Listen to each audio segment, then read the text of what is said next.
It started actually in Australia. We went to visit my brother and his family, and their friends had us over for dinner, and they had a wood-fired oven. And so the owner of the oven gave us a little book on how to build one, and Aldo built one in our backyard, and it was a raging success.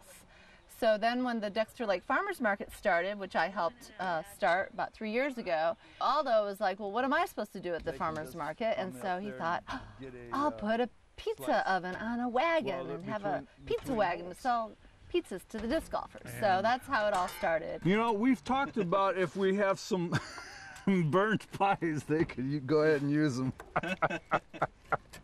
This was a trailer that a customer from my chimney business offered me because I had a tale of woe to tell her. And she said, you can have this. It was parked out in the woods. There was a tree growing through the middle of it. It was all rotted. The wood was destroyed. And so I used the frame and I rebuilt it all by all using nice materials here. I had the metal tops bent and fabricated at a metal shop, but this, yes, I built this right in the yard here, and it's called a castable insulated refractory.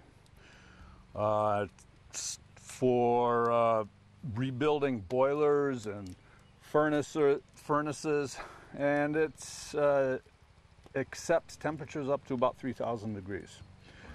And I would have never known about it if I hadn't been a chimney sweep for 30 years, but I use this also in my business of repairing fireplaces. To get this going, first we just get a small fire going, and it takes about an hour to get up to temperature. It retains the heat, but it also, if you notice, I have the chimney in the front, so when the fire burns in the back, the heat travels across the dome on the inside, and it's heating the floor also at the same time. So when the pizza cooks, it cooks up from the bottom and from the top. That's why these pizzas need to be very thin crusted. You couldn't do a deep dish pizza in one of these ovens. We're going to make a farmer's delight today using fresh organic ingredients from the local farmers in our oven, which is about 1,000 degrees at the moment. But here we are, we're rolling it out here.